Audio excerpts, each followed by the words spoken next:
Are you ready for some exciting numbers, Diane? I sure am. Let's do it. All right. Welcome to your April market update. And now, your Seattle real estate market update with Aaron Janus. Okay, let's jump right into this. So these are the final numbers for the month of March from the Northwest Multiple Listing Service. We'll start with March numbers, and then we'll talk in more detail about what's been happening in the first half of April. And as always, let's start with looking at median sales prices. For sure.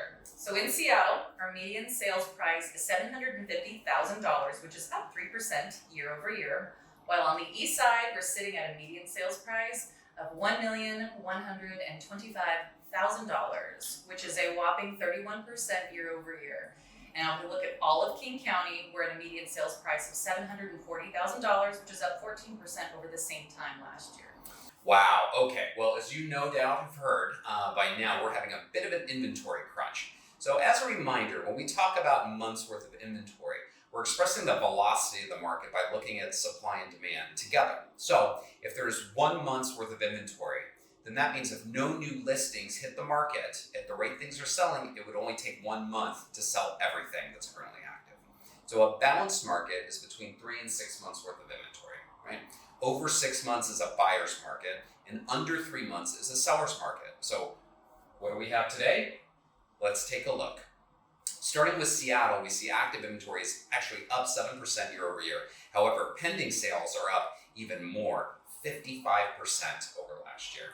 That's crazy. So there's currently 0.9 months of inventory in Seattle, which is even less than there was last month. Looking at the east side, active inventory is down 56% and pending sales are up 41%.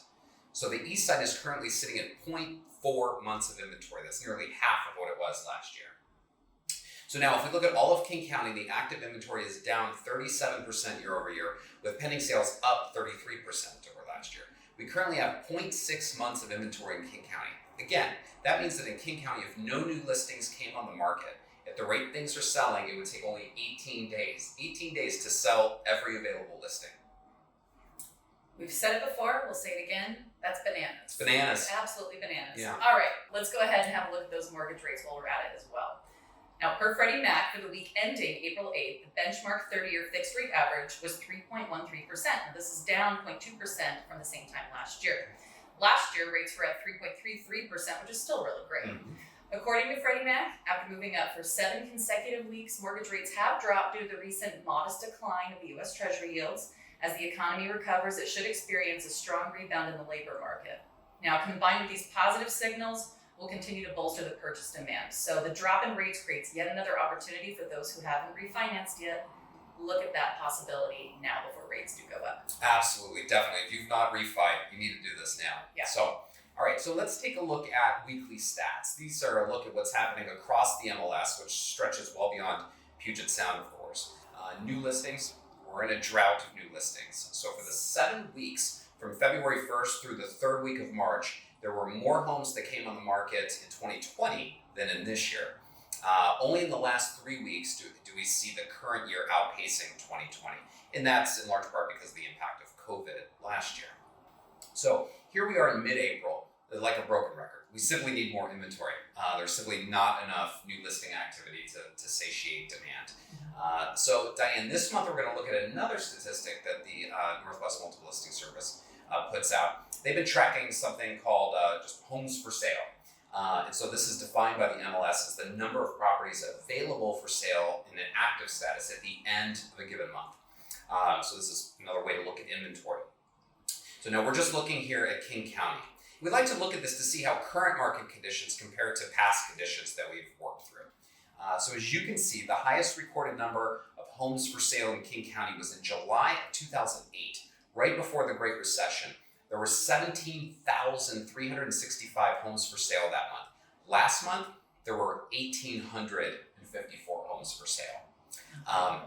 That is the lowest number of homes for sale in 3 years. In March 2020, there were 3,355 homes for sale in King County. March 2019, there were 4,493 homes for sale. Wow, it just keeps getting more interesting. Yeah. All right, there are a couple of other interesting factoids to add to the mix as well. One of them is how many listings are doing offer review periods.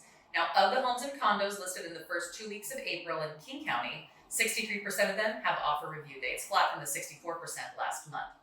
In Seattle, just 47% of the listings are doing offer reviews. And finally, of all the homes and condos listed in the first 2 weeks of April in King County, 51% of them have already accepted an offer.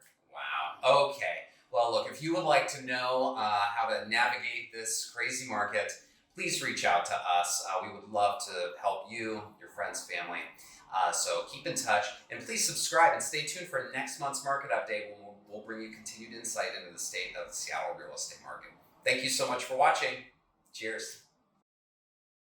House goals realized. Janus Group at RE/MAX Integrity. It's a tooth!